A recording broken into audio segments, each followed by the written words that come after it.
With the announcement of the Xbox Series X, both console makers are now fully out in the open about their 9th gen platforms.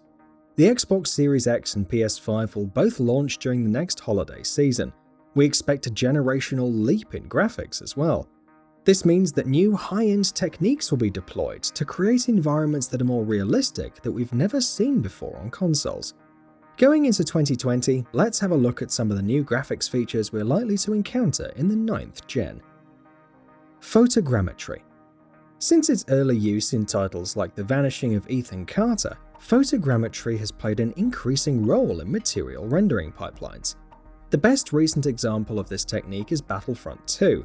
Photogrammetry sidesteps the difficulty of creating realistic art assets by letting the art team physically scan in detailed 3D models of real-world objects at extremely high resolutions. Pictures are taken at multiple angles to recreate objects that are very close to the original in terms of their geometry and surface texture. Photogrammetry pairs well with physically based rendering. Together, the two create stunningly lifelike surfaces. We expect photogrammetry to play a bigger role in graphics in the years to come, with greater use in large-scale open-world titles. AI-based procedural animation.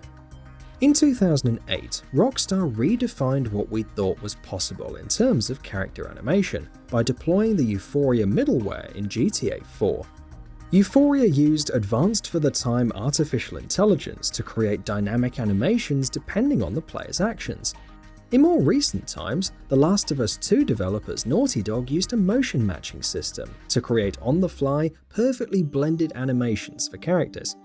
Going into 2020, we expect AI-driven animation systems to gain relevance, with unique, plausible, contextual animations generated on the fly based on player actions. High-fidelity assets. This is an evolving trend, but if Red Dead Redemption 2's 115GB file size tells us anything, it's that in-game assets continue to increase in size.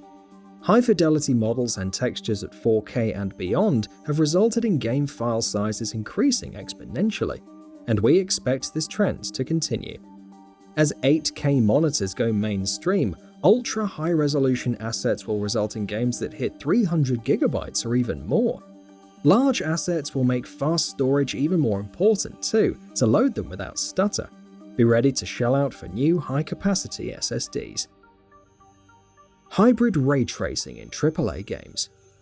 Full-on ray tracing is still a few orders of magnitude too complex for today's, or even tomorrow's, console or PC hardware to handle at reasonable frame rates and resolutions.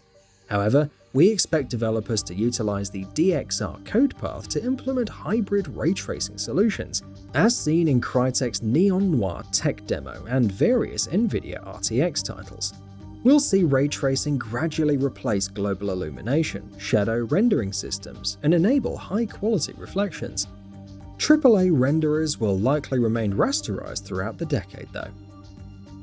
Ray tracing engines for smaller scale and experimental titles. As Quake 2 RTX shows, it is possible for modern hardware to run fully ray-traced renderers, albeit with very simple games at low resolutions. We expect that innovative developers may try to build small-scale titles, like walking simulators, on fully ray-traced renderers. Games with the scope of Dear Esther, Gone Home, or The Stanley Parable have the potential to look stunningly lifelike and run reasonably well. Advanced water caustics. Developers have taken decades to accurately simulate water and liquids in-game. This is a computationally intensive process, and shader effects that look good at a distance continue to be the norm. Titles like Red Dead Redemption 2, though, show the way forward. Water physics systems will go mainstream and become increasingly complex over the coming decade. This means that bodies of water in a range of titles will be more interactive, opening up new gameplay possibilities. Soft body physics. BeamNG Drive is a little more than a tech demo, but it showcases one of the biggest changes to vehicle rendering we'll see in years to come. Soft body physics allows for objects like cars to deform dynamically instead of just exploding. While computationally intensive, Soft body physics allows developers to showcase realistic vehicle damage that goes beyond just decals or presets. Vehicles won't be the only assets to benefit though. A whole host of soft body assets, from beds to food to moss, stands to gain from the addition of soft body physics in next-gen games. Seamless interior-exterior transitions. Much was made by both Microsoft and Sony about the high-speed SSD storage found on the PS5 and Xbox Series X. A key advantage to faster storage and greater CPU power is that developers can minimize or completely eliminate transitions between interiors and exteriors. Take Bethesda titles like Skyrim or Fallout 4.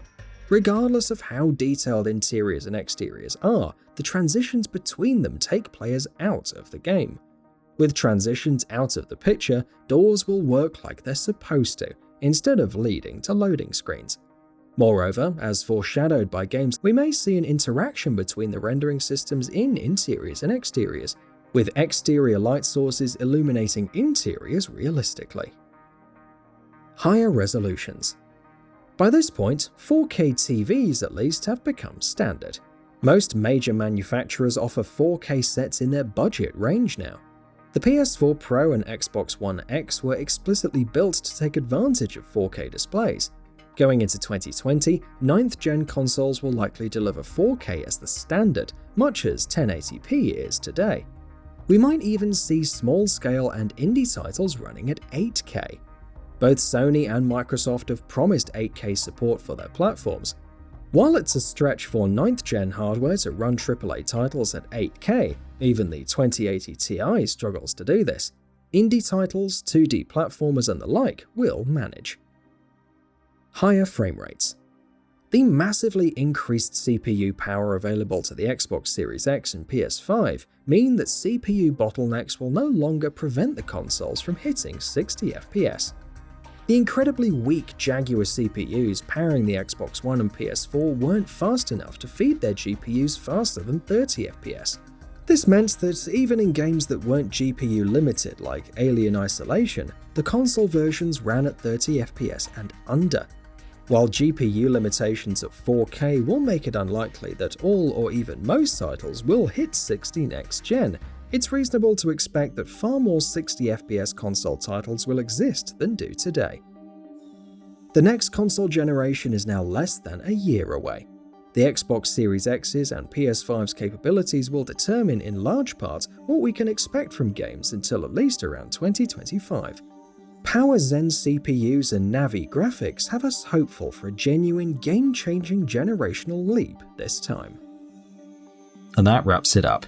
If you like what we're doing, please consider subscribing to our channel. We upload new videos daily, so make sure you don't miss them by subscribing.